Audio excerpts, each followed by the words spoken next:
Welcome back. The surge in piracy off Somalia has prompted international demands for better protection of the world's shipping lanes. Now, for this reason, France, the United States and Britain have introduced a draft resolution at the United Nations Security Council which would authorise these countries to fight piracy off Somalia and arrest the pirates themselves. Also, the British government is said to be preparing a similar resolution that would call for a strengthening of the UN presence in Somalia, a country where many countries are pretty reluctant to send their peacekeeping troops.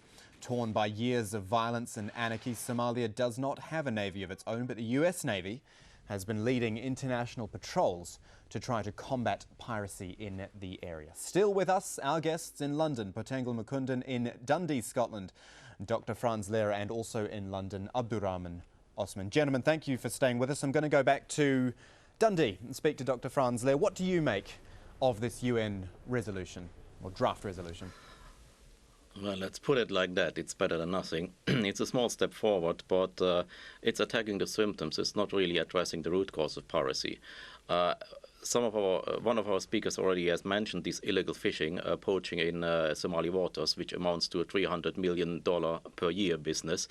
And local fishermen having small inshore fishing vessels are actually outmuscled and outgunned, so to speak, by the industrial fishing trawlers. I would really like to know what the Spanish trawler did within the exclusive economic zone of Somalia. We had cases before. For example, in 2005, 3 Taiwanese trawlers were impounded, so they said, from National Volunteer Coast Guard of Somalia.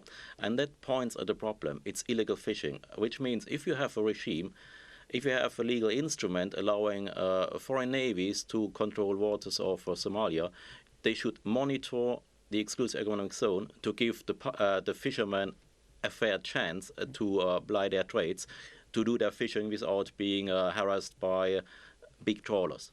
But all up, does it not also set quite a dangerous precedent for allowing foreign countries to patrol waters that are not their own?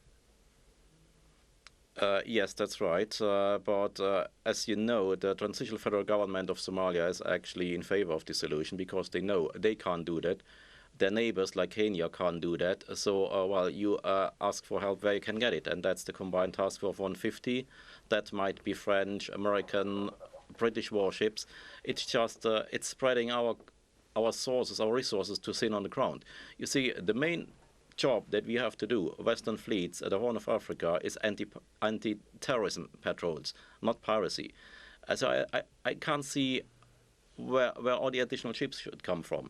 I can't see how we can get this job done without turning our attention again away from the main problem, and that's terrorism, in my opinion.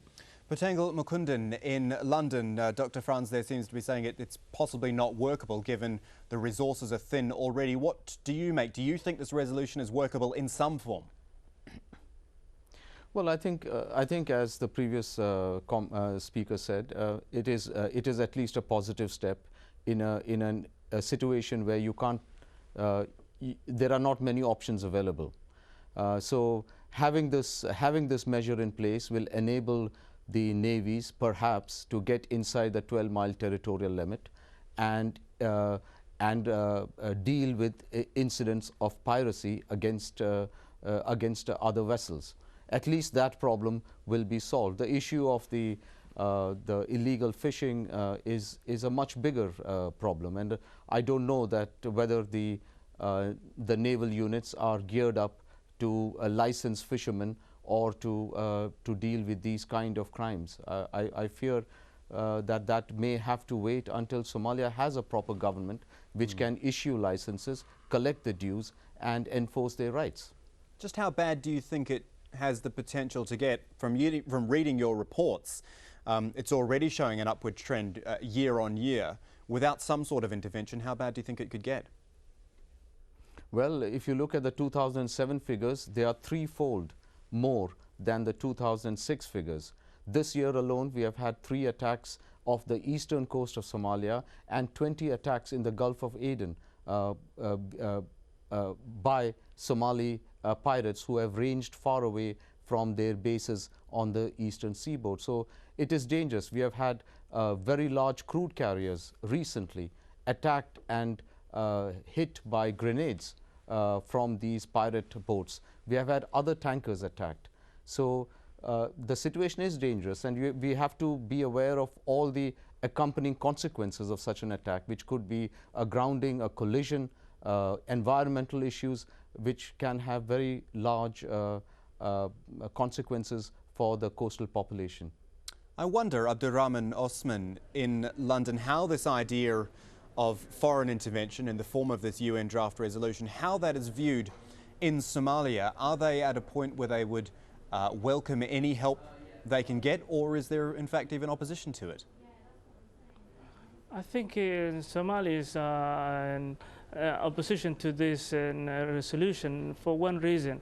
They think the priority for them is to get a functioning government that could control etc., rather than allowing foreign troops to come in to Somali Sea and stopping any ship is going on. Either it's humanitarian aid, either it's commercial boats. So that will have implication in terms of who is going to know what are they doing when they stop this. So there's a lot of loophole. And what we're saying is, rather than going that route, the best route is to, one, educate for these pirates in Somalia, to go to the coasts where these pirates operate, and give some incentives to the local authority until we get functioning government. This local authority, I can assure you, if they're given proper training, proper equipment, then they can fight against these pirates. Also, what it needs to be tackled internationally is this illegal fishing and also illegal dumping of wastes.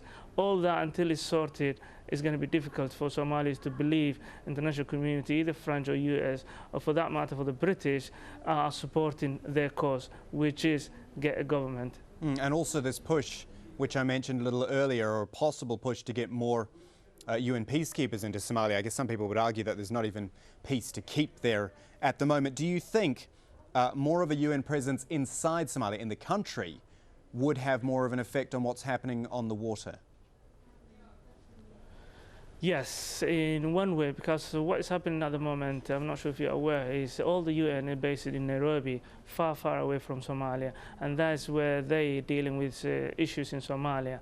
They're spending a lot of resources, a lot of time, and a lot of money by utilizing planes, whereas when they are inside, what they could do, they could decide to be based near any coast in Somalia. Then from there on, they would be able to have their own fishes that could guard or could prevent these pirates. So at least the UN presence in Somalia, definitely it will help the situation. And Somalis believe that UN not present in Somalia, they are part of the problem rather than solving it. So I think the British resolution, Somalis welcome. Final thought then, as we wrap up the show, from Dr. Franz Lear in Dundee in Scotland. What I think we've established in this program is that piracy is an issue, but there are a lot of underlying issues leading up to this which perhaps need to be dealt with. Do you feel there is a push in any quarters to deal with that, or is everyone just too focused on the piracy? Well, let me be very negative. You see, we had it before in November 2005 when the Seaborne Spirit was attacked. After that, it dropped from the radar screen again. And I think that will be exactly the same fate now, because let's face it, we, the West, basically, we only act if we are attacked. If somebody else is attacked, local fishing, merchant vessels bound for Kenya, it's not really in our interest, I fear. So I think this problem will stay with us for quite a while.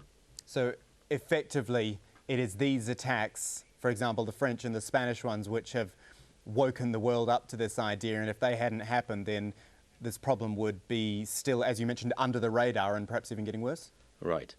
As Captain Mukundan said, actually, we could see an increase in acts of piracy since 2006 already. So why do we act only now in April or May 2008 with a 2 years delay, basically? It's only because this French luxury yacht, Le Ponant, was attacked, and coincidentally this Spanish trawler at the same time. And if these acts don't happen in the next months, well, it's business as usual for the pirates. It's simply too lucrative, this business. There's simply too much money involved. That won't stop anytime soon. Gentlemen, we're all out of time here on Inside Story, but thank you for joining us. Patangal Mukundan from the International Maritime Bureau in London, Abdurrahman Osman from the Somali Concern Group, also in London, and Dr. Franz Lehr from the University of St Andrews, joining us from Dundee in Scotland. Thank you for your thoughts. A very interesting discussion here on this edition of Inside Story, and thank you, our viewer, for joining us here on Inside Story. We always welcome your comments, your suggestions. You can email them to us to the email address at the bottom of your screen. It is insidestory@aljazeera.net. All the information on the program is available, of course, at our website at aljazeera.net/English. From all the team here on Inside Story, thanks for joining us. Goodbye for now.